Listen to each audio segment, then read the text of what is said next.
I want to thank Elon Musk because I believe by him buying Twitter and making it go this much more right, he has pulled IG, he has pulled TikTok a little bit more to the center.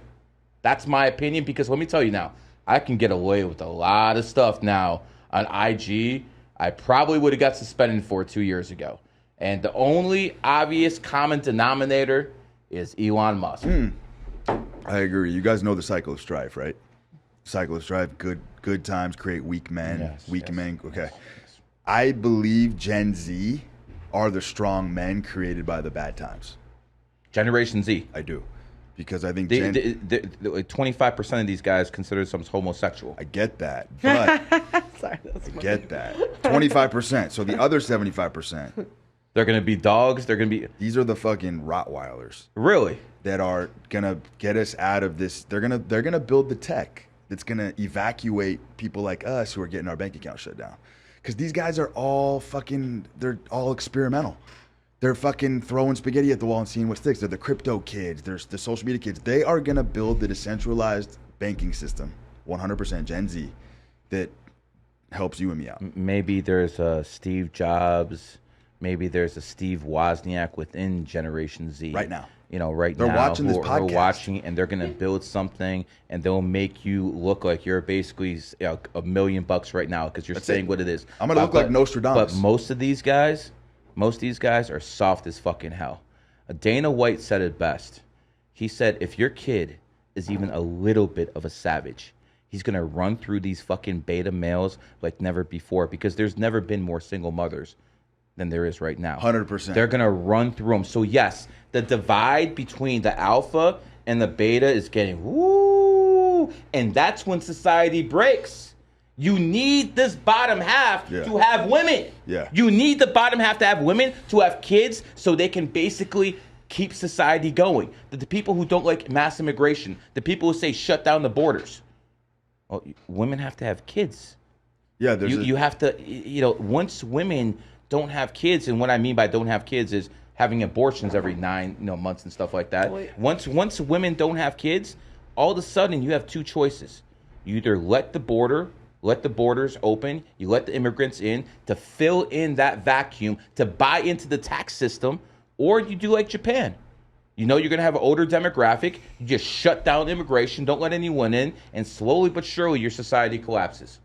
That's what's going to happen. 100%. You got one of two choices. So I'm an accelerationist. I 100% am all for this whole gender wildness, because I truly do believe that all of these fat feminists with lurid blue hair, pierced nipples, doing crazy shit, I think it's a cry for help. I know for a fact it's a cry for help. And what I think is going to happen is we're in a correction phase. Things are going to get so accelerated and so out of control that these women are essentially, because they can't say this verbally, right? But they can communicate it in subtext through their behavior, through the fucking, you know what aposematism is? Mm-hmm. Like poisonous frogs in the rainforest, they're fucking lurid bright colors to show you they're poisonous. Mm-hmm. Well, that's why these chicks dye their hair and get all tatted. They're telling you how poisonous they are, right? Why would they do that?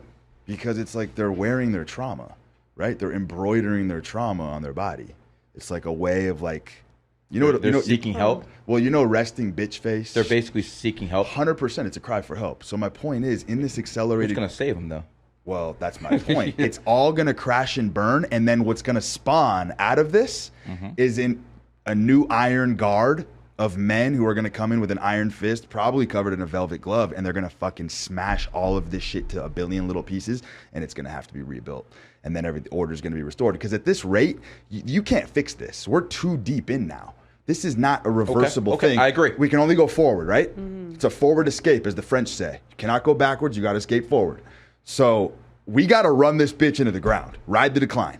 And then that new iron guard of men, the most masculine force of men you have ever fucking seen, are about to be birthed and spawned. And they're going to blossom, and they are going to annihilate this whole feminist thing. But it's what the feminists want. They want fucking a strong, powerful force to come in and obliterate. I agree, but the only strong, powerful force I see right now, and anyone can correct me if they think I'm wrong, Muslim men. That is the only strong force I see that's not capitulating. Yeah, well, and again, I'm not Muslim. I'm never gonna pray to Allah. Sorry, brother. But I'm just stating fact. You can give me You have two choices right now. You either go to the LGBT or you go to the Muslims. It's that simple. It's because they infiltrated the churches in the 1900s because they realized they could have more power and influence. The non-denominational Christian churches got it the worst. But who allowed that to happen, though? Who allowed what to happen? Well, I mean, I would say it was a small... I can't remember which family it was. I'd have to remember the writing, but it was basically a small percentage of like families that had a lot of money because in the Industrial Revolution that was like when there was the biggest wealth gap.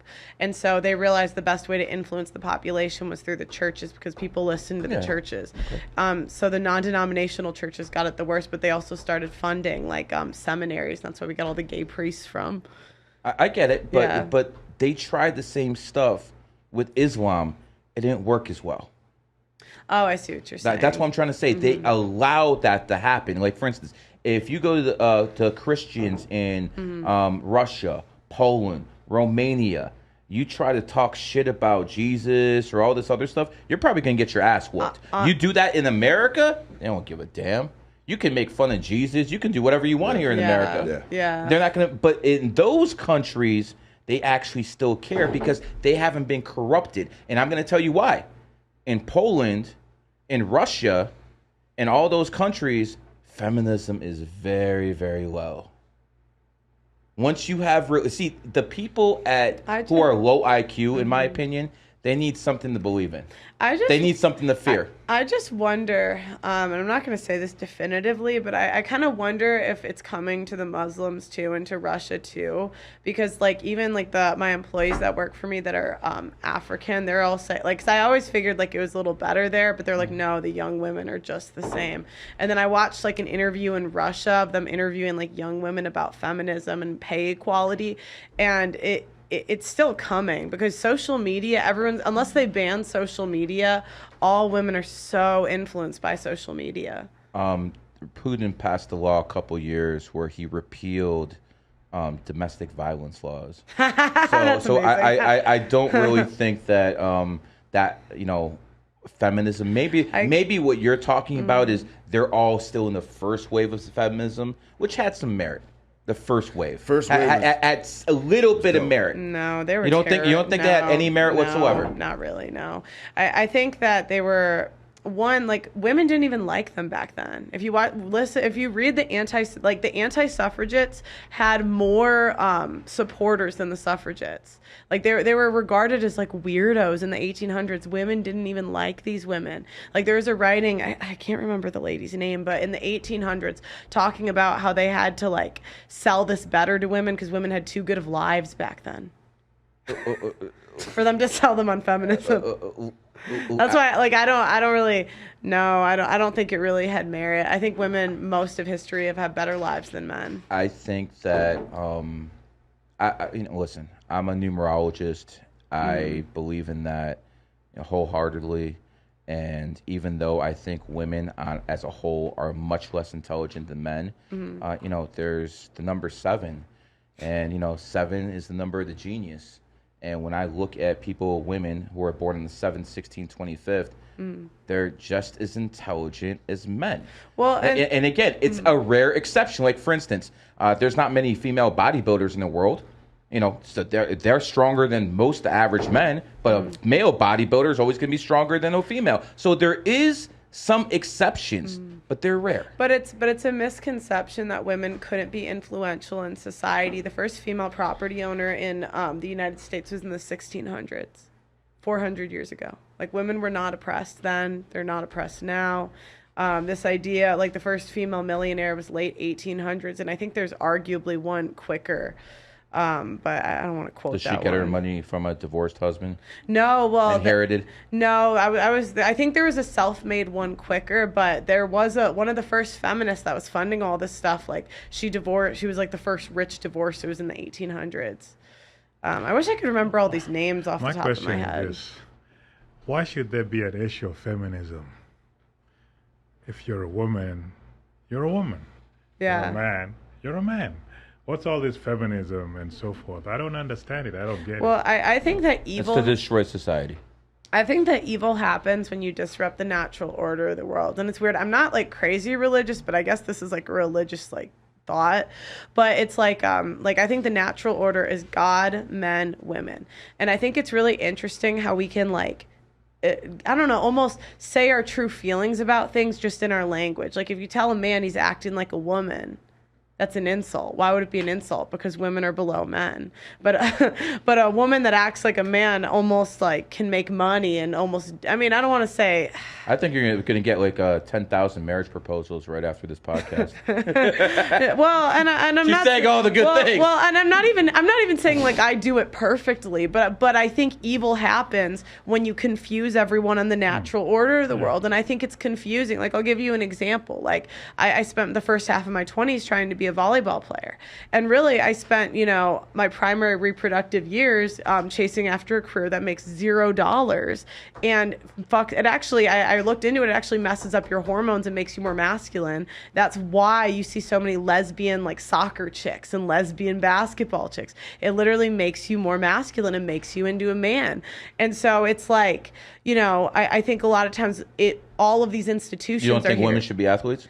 I have a hard, I don't know, because I really did love it. I really loved playing, but I do think sometimes like things that maybe as a whole, like I see what happens in volleyball, and really like it's run by a lot of feminists, and really like you play until you're 32 and then you retire. You know what I mean? Like if you take volleyball to the extreme, stuff like that. yeah, like it's sad because I really do love the sport, but if I look at the outcomes for a lot of women that play, they're not good, and it's like I think there's just a lot of institutions that are confusing us on the natural order of the world and trying to make women like.